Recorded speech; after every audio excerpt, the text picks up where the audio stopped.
আজকের এই সভার উপস্থিত সোনাডাঙ্গা থানা বিএনপির যোগ্য সভাপতি, আজকের সভার প্রধান বক্তা জনাব শেখ হাফিজুর রহমান মুনি, উপস্থিত দীর্ঘদিন যাবৎ 17 নং ওয়ার্ডে নেতৃত্বদানকারী সেই নেতা, যে নেতার হাত ধরে আমরা এখানে সংগ্রাম করেছি, জনাব ফারুক হোসেন, উপস্থিত 17 নং ওয়ার্ড বিএনপি আর আগে দীর্ঘদিনের নেতা, যুবদল থেকে যার যাত্রা শুরু, থানা বিএনপির নেতা জনাব মুসা হোসেন খান, উপস্থিত আছেন ওয়ার্ড বিএনপির সুযোগ্য সাধারণ সম্পাদক, উপস্থিত আছেন ওয়ার্ড বিএনপি নেতা সাংগঠনিক সম্পাদক জনাব ইয়াসিন মোল্লা, উপস্থিত আছেন থানা বিএনপি ওয়ার্ড বিএনপির সদস্য জনাব ইয়াজুল ইসলাম আকলো, আমার সামনে উপস্থিত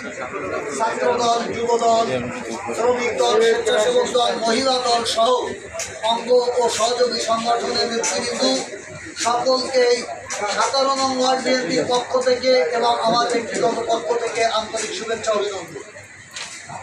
প্রিয় সাথীরা, আজকে আমরা এখানে উপস্থিত হয়েছি আমাদের প্রিয় দল, প্রিয় নেতার প্রতিষ্ঠিত দল, স্বাধীনতার ঘোষক, বহুদলীয় গণতন্ত্রের প্রবক্তা, বাংলাদেশের রাষ্ট্রনায়ক জনাব শহীদ রাষ্ট্রপতি জিয়াউর রহমানের প্রতিষ্ঠিত দল বাংলাদেশ জাতীয়তাবাদী দলের 47তম প্রতিষ্ঠাবার্ষিকী উপলক্ষে এই প্রতিষ্ঠাবার্ষিকী কীভাবে সুন্দরভাবে আমরা উদযাপিত করতে পারি, কীভাবে ভাব গম্ভীর্য আমরা বর্ধিত করতে পারি, মানুষের কাছে এই দলের বার্তা, জিয়াউর রহমানের বার্তা, বর্তমান রাষ্ট্র আগামী দিনের যে আমাদের রাষ্ট্রনায়ক জনাব তারেক রহমানের বার্তা মানুষের কাছে পৌঁছে দিতে পারি আমাদের এই প্রোগ্রামের মাধ্যমে, যাতে সাধারণ মানুষ এটাকে সাথে গ্রহণ করে।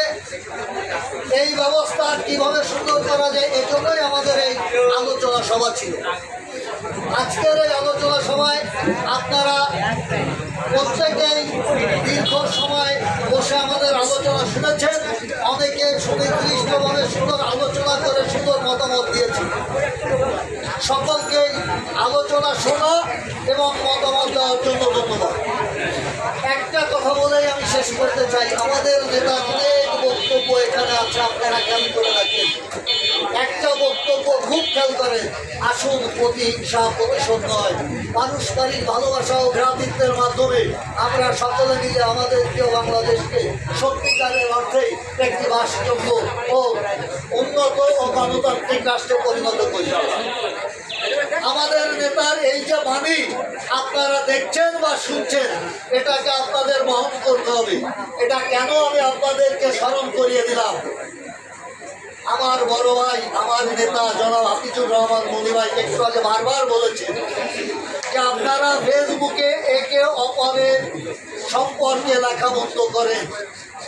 এই কথাটার জন্যই আমি আপনাদেরকে আবারও এটা স্মরণ করিয়ে দিলাম, হিংসা নয়। আপনার সঙ্গে আমার প্রতিযোগিতা থাকতে পারে, কিন্তু আপনি আমার প্রতিপক্ষ নয়। নেতৃত্বের প্রতিযোগিতা থাকবে, কিন্তু আপনি আমার প্রতিপক্ষ নয়। কারণ আপনি যে নেতার সৈনিক, যার আদর্শ আপনি লালন করেন, আমিও ওই নেতার সৈনিক, ওই নেতার আদর্শ আমিও লালন করি।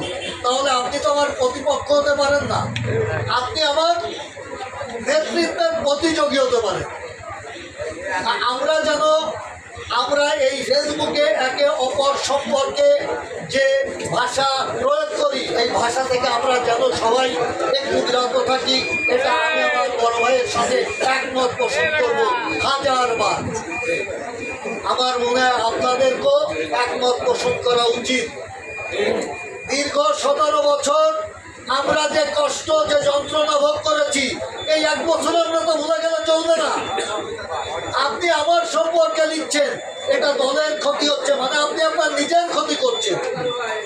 আমি আপনার সম্পর্কে লিখছি, এটা সাধারণ মানুষের কাছে দলের ভাবমূর্তি নষ্ট করছে, তার মানে আমি আমার নিজের ক্ষতি করছি।